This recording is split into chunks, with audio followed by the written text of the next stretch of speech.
Sa ngayon nakikita natin na merong tatlong trade options na pwedeng gawin ng Magnolia para mapalakas yung lineup nila.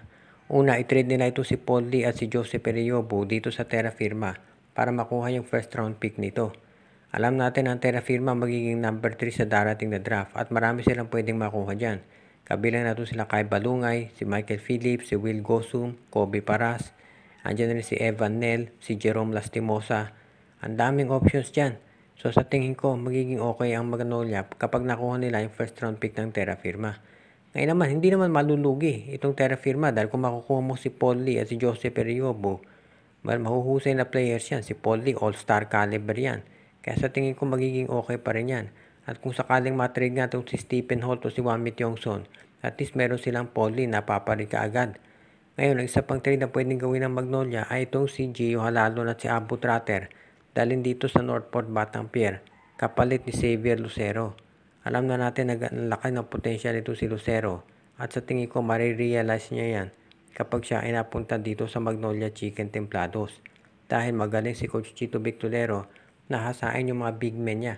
Nakita natin kung paano nag-improve ang laro nito si James Laput. Kaya sa tingin ko magiging magandang addition itong si Lucero dito sa Magnolia. Sa ngayon, ito si Gio Halalon, matunog talaga pangalan yan at sa iba't ibang team na babanggit.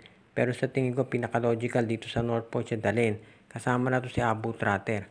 Ngayon, kung ikaw naman ang Northport, magkakaroon ka ng isang point guard na Halalon, tapos may big man ka pa si Abu Tratter. Kaya sa tingin ko, magiging magandang addition din yan dito sa Northport Batang Pier. Ngayon, yung isa pang trade na pwedeng gawin ng Magnolia ay para naman to sa first round pick ng Phoenix. Alam natin ng Phoenix medyo mataas din yung kanilang first round pick at pwede ang makuha ng Magnolia kung mag-offer din sila ng iba pang players katulad nitong si Rom De La Rosa, Jackson Corpus, isama na nila si Jerica Hanmisi, pati si Calvin Abueva kung kinakailangan. Pero galing na kasi sa Phoenix si Abueva so baka hindi natanggapin yan. Pero yung ibang players na nabanggit natin sa tingin ko okay pa rin yan para kay Coach Jamaic Jarin. At kung sakaling magawa ng Magnolia yan na makuha yung first round pick ng Terra Firma at ng Phoenix Fuel Masters, magiging madali na yung pag-add dito sa kanilang lineup ng mga players na kanilang kinakailangan. Dahil syempre ang gusto ngayon ng Magnolia, magiging kasing lakas na nitong San Miguel Beer at ng TNT at ng Barangay Ginebra. At sa tingin ko magagawa lang nila yan kapag sila ay nagkaroon ng mga ganitong klaseng dekalidad na players. At syempre ang susi dyan ay yung mga trades. Sa tingin ko magagawa naman yan ng Magnolia yan. Pero sa bandang huli syempre ang magdedesisyon ng lahat ay yung management. At dito natin makikita kung talagang seryoso ang management sa gusto nila na palakasin itong lineup ng Magnolia katulad na sa SMB at Ginebra.